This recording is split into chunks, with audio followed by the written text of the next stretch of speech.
Yay, another video. It's rather late, so I'm in nighttime get up, but I wanted to do a video on how to create a successful group. Sorry, I'm quiet. There's people in the house right now, and if they walk in, I'll probably just cut this off, but just so you know. Okay, successful group. Where to start? I have a guide in my forum that talks about it a little bit, but not probably as in depth as some of you wanted. One second, I'm going to open it up and see what I said there, and go from there. Okay. If you're going to create a successful group, I would say the first thing you should do is create a goal. Like, if you want to keep an entire purebred line, if you want to reach X amount of GP, if you want to stay above sales GP, if you want to just breed for fun, or what you're trying to do, because it's hard to get active members if you don't know what you want from the group. Because if everyone's just doing whatever, you're not going to get anywhere, or you're going to create drama or fights if you're all trying to do different things and don't know what's going on. So, create a goal. Let's just say you want to reach 50 above sales GP. Okay, so from there, what you're going to want to do is 100 blup is important. I guess 70 works too if you don't care about inborn skills. So at least 70 blup and then 100 blup is good to get the GP gain you need to keep moving up and get that goal. So basically, you can work in pairs, or you can work in breed back method. And the pair method works where you have a mare and a stallion, and you breed them together, and you get a colt and a filly, and then you blup the colt and the filly, so you blup the siblings, and then you breed those two together to get another set of siblings, and you just keep going like that, and then you eventually just keep going up. And breed back, basically, you breed a mare and a stud, and you can do it or the next one's a colt, or next one's a filly, but I'll just say that the next one's a colt. So you breed the mare and the stud, and you get a colt, and then you blup him and breed him back to his mother, and then the next blup would be a filly, and then that filly breeds back to her father. And you just keep going back and forth, switching off every gender. Either one works fine. It just depends on if you have active members on a lot. It's easier to do pairs to get a faster gain. Otherwise, siblings saves you money and time. If people aren't on at the same time, and it's easier to just do one at a time and pass them on, then do that if that's what works for you.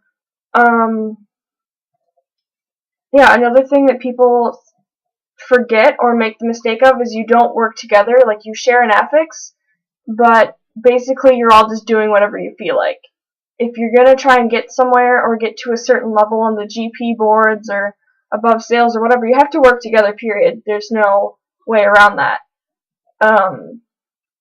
If you look at any of the successful teams, they all work together. I mean, they either do siblings or breed back, like I mentioned, and you keep going. You don't repeat GP. Like, if you blupped a 620 and a 620, or 1620 and a 1620 GP horse set, you don't have someone on your team go back and bluff a 1600. There's just no point. You just keep moving forward and you don't repeat. You just take the extra foals, stick them in a tab, and sell them when you're ready.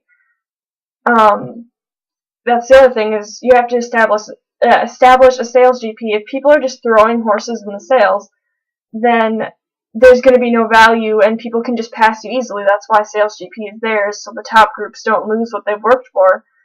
And that's what people get so frustrated about. Because if you've worked for it, you're not going to want to just give it away to someone. Sorry, my throat was really dry.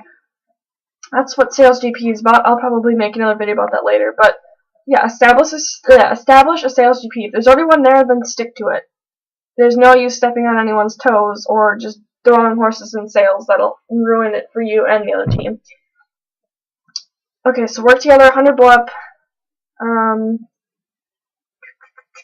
Hold on, blank here. Oh, you're also going to want to have fillers if you want to blup fast and make good progress. Fillers are really easy to get if you do low competitions. I tend to use rookies.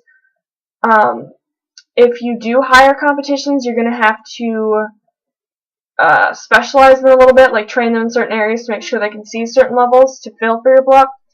If people need a video on fillers and bumping, I can do that. Just let me know and I'll post a video. So you're going to need that, and then make a bluff method that's foolproof, that you know will work for you, and have everyone in the group use that so everyone knows what they're using and where they would be. It just helps to be more organized and everything. And then make sure you have a specific person at a specific time of day that the horses are reserved to, so if someone wants to bluff, you don't have to wait an entire day to get to it. If you get stuck, that just holds you back and you can't move forward like you need to. Other than that, really just have fun and make sure you are just moving forward and going towards your goal. Don't make sure everyone has the same goal. And if you're looking for members, then literally ask people, like, would you be interested in doing this, or have it on your page, or out of the blue message someone and see what they think. The worst they can do is say no. I know I personally have messaged several people and just be like, hey, would you be interested? And some of them get back to you and some don't. It's just how it is. It's worth a shot. Don't give up. The GP race is not easy. That's about it, I guess. I was going to say something else, but now I can't remember. If that leaves any questions still, let me know and I'll help you guys as best I can. That ended up pretty long, but I'm hoping it helps. See you guys.